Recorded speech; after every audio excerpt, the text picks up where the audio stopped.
Good day to you. My name's Tushar Mohammed Bouya. I'm an experienced English teacher and tutor from Leicester, and I run Shakespeare Tuition, which operates at Shakespeare's online English academy, which this lesson is a part of, and also High Impact Tutors. You can learn more about these two organizations in the comments below.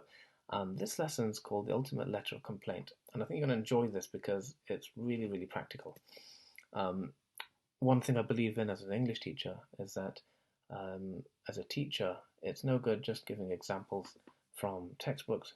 You, as an English teacher, you need to be someone who is passionate about reading, passionate about writing, and that you can model good writing or good reading yourself. And so, this is actually a persuasive letter of complaint I wrote back in 2009, and the beauty of this, it shows you, and it's going to show my students, those of you watching now, that persuasive writing really can help in real life. It really is practical.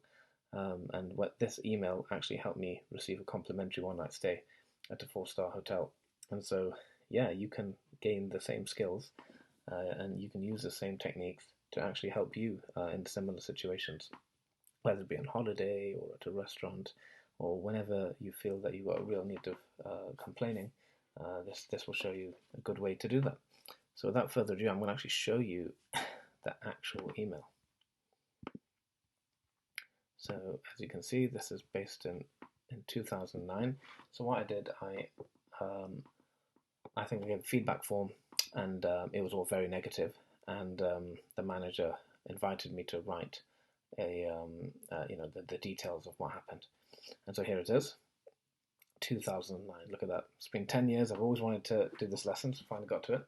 So I'm going to read this out to you and give like brief commentary, and then back in the PowerPoint, I'm going to kind of go into highlight the kind of key structural elements and language techniques used here, and you'll find it really useful, hopefully. So it says, "Dear Mr. Gonzalez, thank you for your email, a sign of the professionalism which I'm sure you endeavour to permeate your hotels with. Despite the many setbacks I shall describe below, we were greatly impressed with the beautiful grounds of the hotel. You certainly have an ingenious location. We were also happy with the service from the bar." Right, so not happy with, we weren't happy with the room service, we weren't happy with the reception. There's so many things we weren't happy with, but it's important to start on a positive, polite note and try to praise them when we can. My wife had made an advance booking. Notice as well the paragraphing is short paragraphs because it's quite a lot I'm writing here. So I want to break it up and make it easy to read because these are busy managers, right? And when you break it up, and notice you can see the structure of our numbered bullets, which we'll come to in a minute. By breaking up, I can't tell you how important that is. There's nothing more off-putting to have this massive block of text. I mean, for one thing, it's really hard to find points. Okay, so always, when you're writing letters in the real world, keep it short. And even newspapers, magazine articles, everything on the internet nowadays have these nice short punchy paragraphs. Okay, well, my wife had made an advance booking 3 weeks prior to our stay for a double bedroom balcony. The simple request proved very difficult to deliver on the day. Right, so again, almost sarcastic, but stating the facts.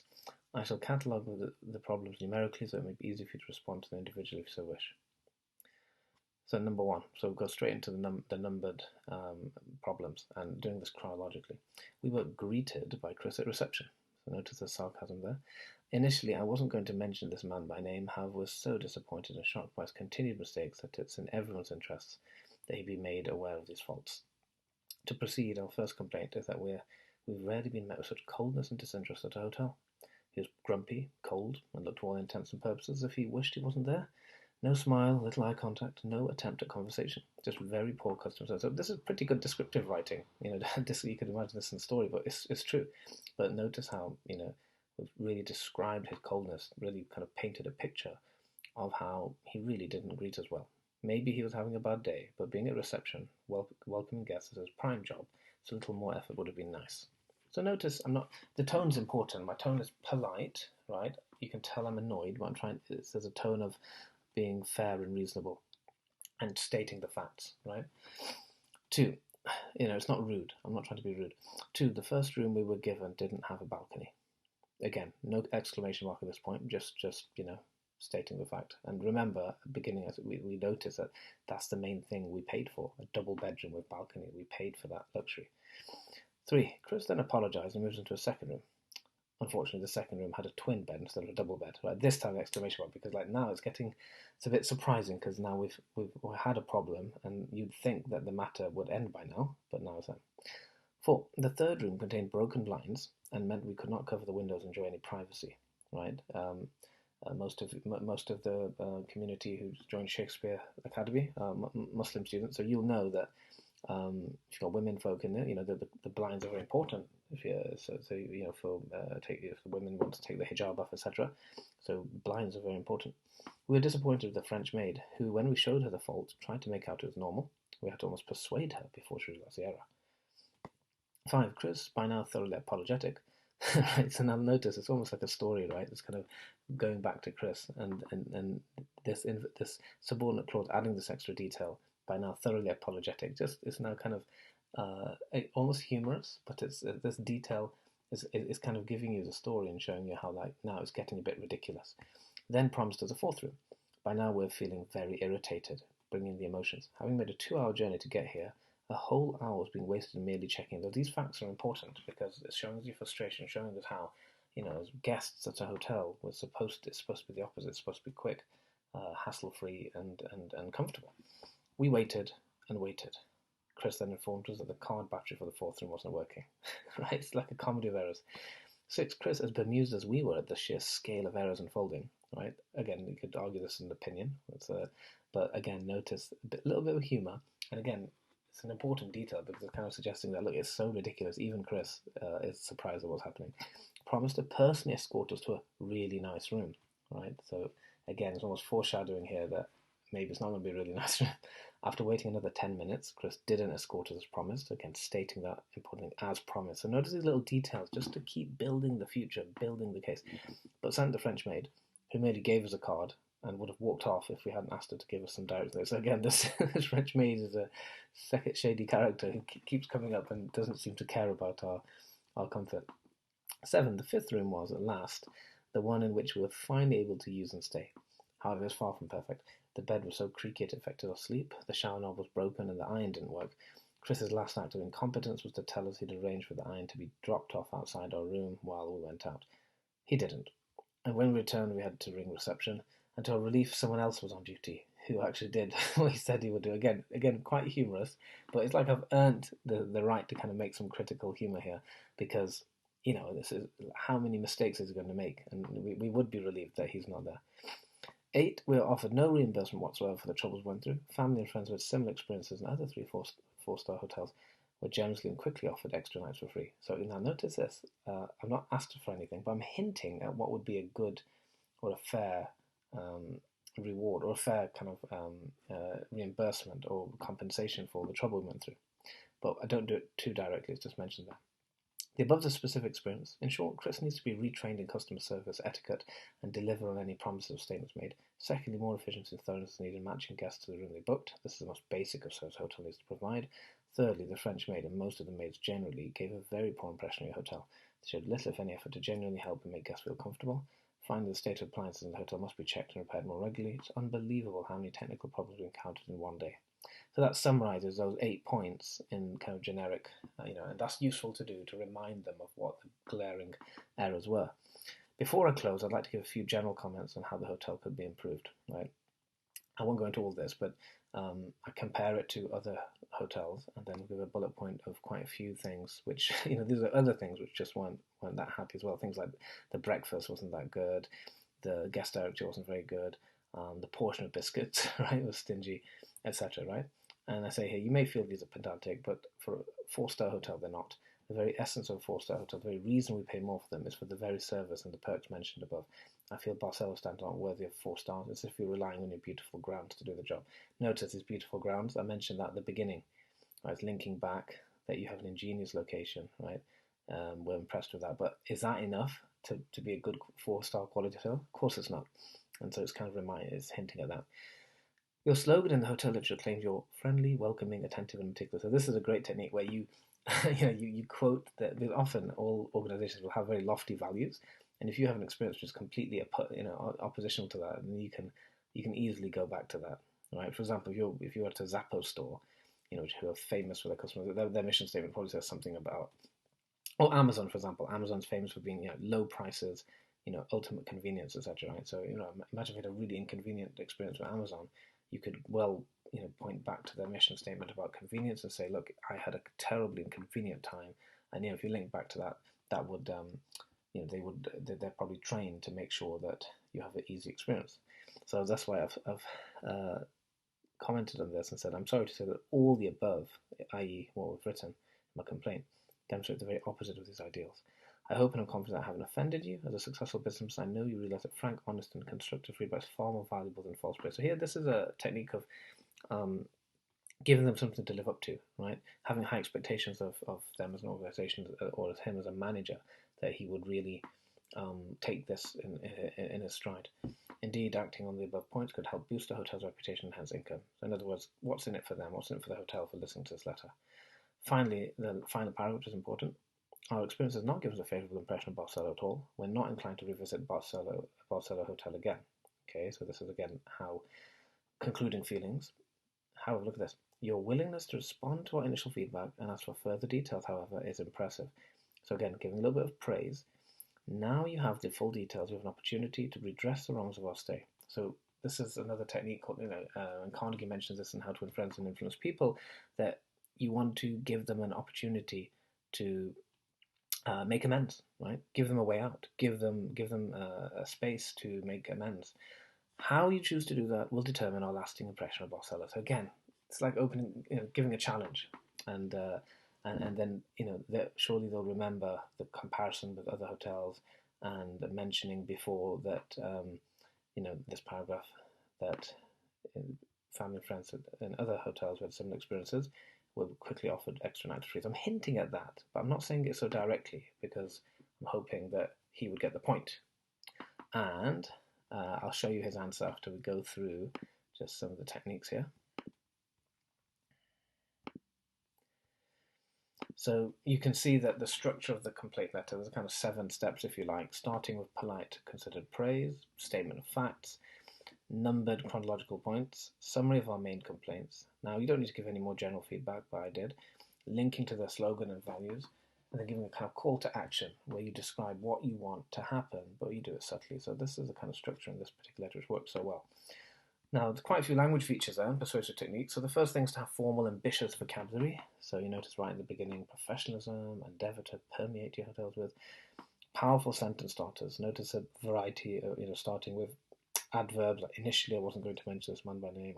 Starting with subordinate clause with a subordinating conjunction, like despite the many setbacks I shall describe below.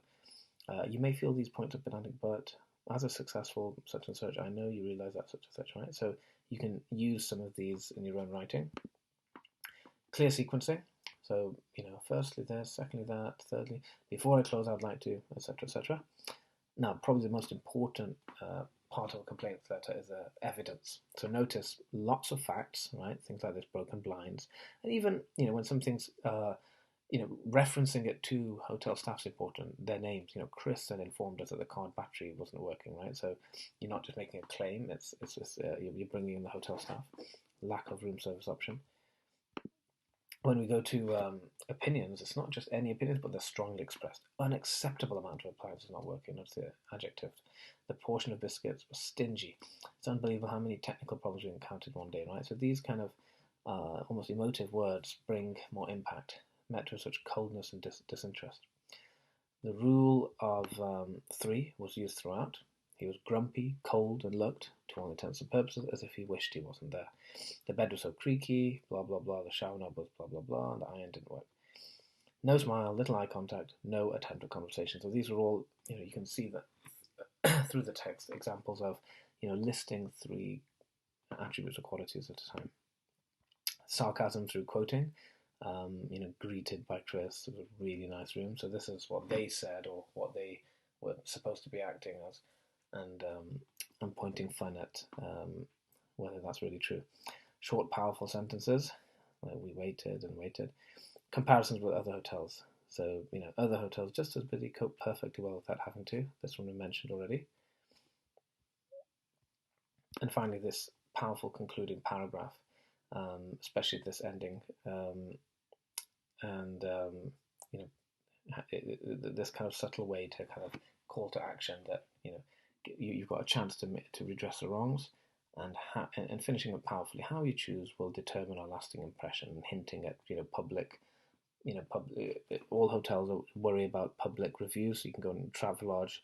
At this point, I hadn't gone on Travelodge, so now if he responds quickly, then instead of giving a 2-star review, I might give a 3-star review, for example. Okay, now just to show you how this all ended happily, if we look here at the top, here's his letter. Now how fast I wrote on the 29th of April. He responded a few days later on the 3rd of May. And now the nice thing is he apologizes. He discussed the points with the reception manager. I think that guy had left. Spoke to the housekeeping manager about the faulty appliances. And talked about some of these different things. A few things he made, excuses or justified them about breakfast and room service and stuff. But at the end of the day, he did look at this. I would like to offer you a complimentary one-night stay at Walton Hotel on a bed and breakfast basis. Right. So there we are. We got that compensation, if you like, and that I remember we were really delighted, and my wife was saying, "This is brilliant. It's so good. You can write such good persuasive letters," and I always thought back then that this would make a great source for an English lesson, and I'm sorry that it's taken so long to get to that point. So your task, my dear students, at the Academy. So students at the Academy, you're going to get you'll get the full text of that under this lesson in the course platform. And what I'd like you to do, so first of all, those of you listening and who are not in the English Academy, thank you for listening, and you can go in the comments below. Please do comment if you enjoyed this, and you can also visit the links, and if you've got children or you yourself are interested in joining the Academy or High Impact Tutors, go through the links and contact me. For my students, this is what you need to do before your homework. So first of all, if you had I want you to imagine you had a bad experience at a hotel, like I did, or it could be a restaurant or some kind of holiday package or something. I want you to write an incredibly convincing, persuasive letter. So by Saturday, first I want you to just create a detailed plan for the letter. So think about the scenario, think about where it is, what happened, right? Like I had like a series of like 8 points I could do. Maybe you don't need that many. Maybe you could, minimum half. So you can see like 3 or 4 things that went wrong, and structure it something like this, right?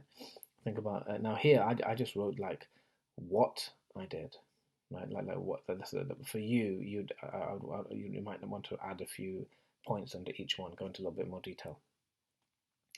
Okay, then and then send that to me by Saturday, and I can just tell you if I think it's if you're on the right lines. And then by the next week, by Friday the 26th, email me a full complaint letter in time for me to read and kind of give feedback in class. If you want to be really good, you could try to do both by Saturday the 20th, and I can then give you feedback on the letter and you can improve it, right? But only if you get it to me by this weekend. Okay, I can maybe give you till Sunday if you try to get me the full complaint letter. And either way, have some fun with it. And I hope you benefited from this real life example and how I've tried to break it down for you. Thanks a lot, guys.